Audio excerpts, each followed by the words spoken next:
Salut, c'est Trado. Alors pour faire plaisir à un généreux donateur, voilà une vidéo d'analyse technique pour Valorec. Je vais commencer par une unité de temps hebdomadaire correspondant à l'unité de temps des investisseurs. Et voilà où nous en sommes, chaque bougie représentant une semaine de cotation.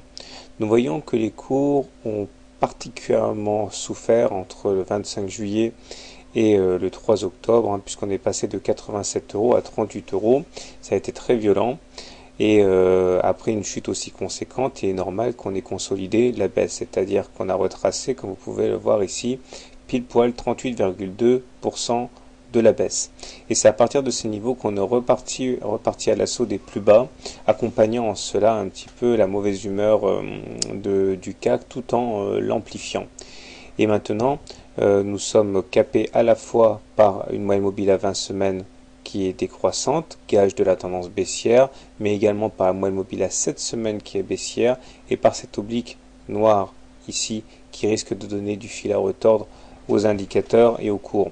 Alors en même temps, les indicateurs techniques sont mal orientés, avec un stochastique qui est inférieur à 20, c'est-à-dire en zone de survente, autrement dit ce sont les baissiers qui sont aux commandes. Le MACD est sous son signal, est négatif, ce n'est pas bon. Et le momentum est également négatif, c'est pas bon non plus. Comme vous pouvez le voir, il y a peu de choses très réjouissantes sur l'unité de temps hebdomadaire. Nous sommes clairement en tendance baissière. Alors maintenant, si on bascule du côté du journalier pour voir un petit peu où nous en sommes. Ah, j'ai oublié, pardon, quelque chose.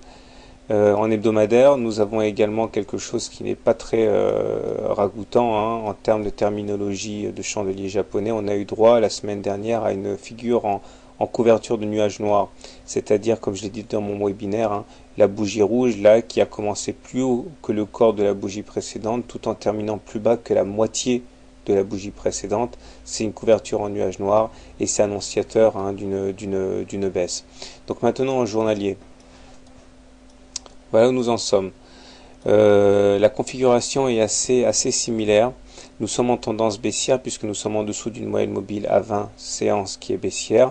En plus, nous venons d'assister à un croisement M7-M20. Voici la M7, voici la M20. Et ce croisement M7-M20 est un croisement fort, c'est-à-dire que la M7 croise la M20 alors qu'elles sont toutes les deux dans la même direction, à savoir baissière. Ça, c'est pas bon non plus, puisque généralement, ça entraîne une dynamique baissière pendant un petit moment. Les indicateurs techniques sont également mal orientés en journalier, puisque le stochastique est sous son signal. Le MACD est sous son signal et négatif, puisqu'il a croisé son signal à la baisse. Et le momentum est également négatif. Donc, configuration très délicate également pour le journalier.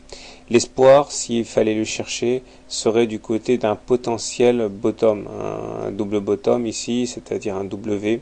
Il faudrait qu'on rebondisse très très vite maintenant et qu'on aille casser la ligne des 47 euros ici pour effectuer un W, ce qui libérerait un potentiel de hausse équivalent à la profondeur du W reporté au-dessus de la ligne d'eau, c'est-à-dire au-dessus des 47 euros.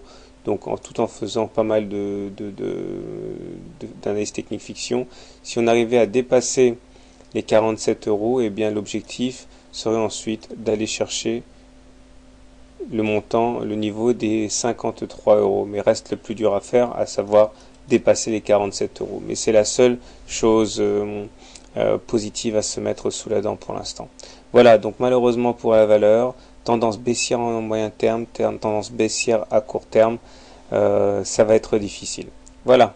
Bonne journée, bon trade et n'oubliez pas de vous abonner à la newsletter pour recevoir les mises à jour dans votre boîte aux lettres.